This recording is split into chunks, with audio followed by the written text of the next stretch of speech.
His real name is Edward Thomas Hardy, but the world simply knows him as Tom Hardy. He's one of the biggest actors in the world today, and interestingly, Hardy's been sober for close to 20 years now. But before that, it was a very close call for the Hollywood superstar who started sniffing glue at 11 years of age. At only 16 years old, his addiction to alcohol and cocaine had gotten him into so much trouble that he was facing 14 years in prison. You're gonna find all about it in today's video, including what finally got him to sober up, so make sure to stay tuned. And ladies and gentlemen, if you want to get access to a free video training that shows you how to control your drinking without AA, without willpower, without rehabs, then make sure to click the link in the description. I'll be showing you how to apply a mental model called First Principles Thinking to get immediate control of your drinking, as well as the major mistakes that people make when they're trying to stop drinking, and I'll also be sharing the 2 phases of becoming sober clear. So make sure to click the link in the description for instant access to that training for you to watch after this video. So, the majority of us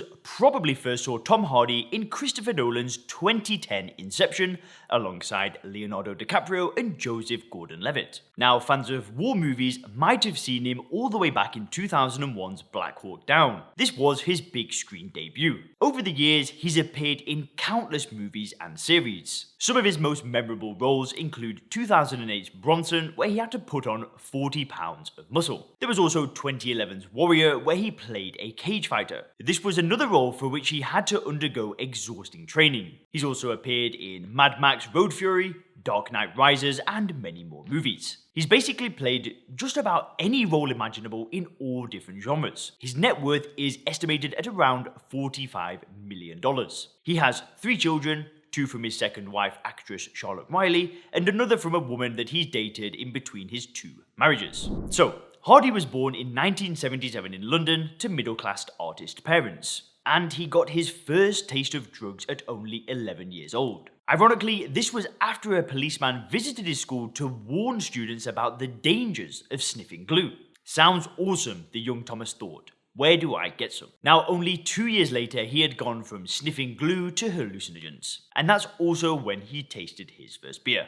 He described the experience as calming and left him wanting more. Now, he was in constant trouble in his teenage years, experiencing many run-ins with the police, and some of these resulted in juvenile jail. At 16, he was expelled from his boarding school for theft. By that age, he was already heavily abusing alcohol and cocaine. The following year, he got arrested for car theft and possession of a gun.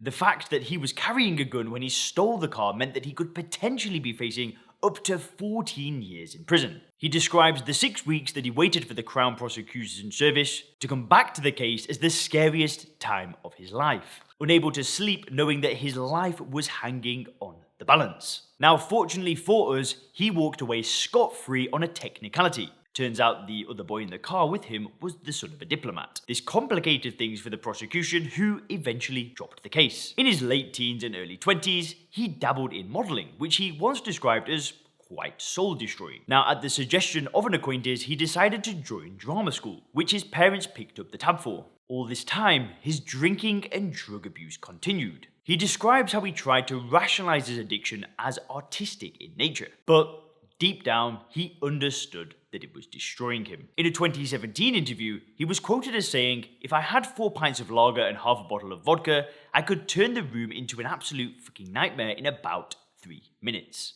I could destroy everything in my life that I have worked so hard for." In another famous quote, he said that he would sell his mother for crack if he could. Aside from alcohol and cocaine, he tried just about every illicit substance that there was. Now, things came to a head in 2003. After a wild night of partying, he woke up in a crowded street in Soho. He was lying in a puddle of his own blood and vomit. That morning, the doctor that treated him laid it out in black and white for him. "I was told very clearly, you go down that road, Tom, you will not come back. That's it. All you need to know." And that message stayed with me clearly for the rest of my days. He went to rehab that same year and successfully completed a 28-day program. He was 25 years old at the time, and he has not had a drink since. He says having his son Lewis definitely played a part in him coming clean. Now, the public didn't really know about Hardy's addiction battles until around 2006. With 3 years of sobriety under his belt, he began to open up about his troubles in the past. Now, the UK government was not very happy with these revelations though, and they banned Hardy from speaking to school children.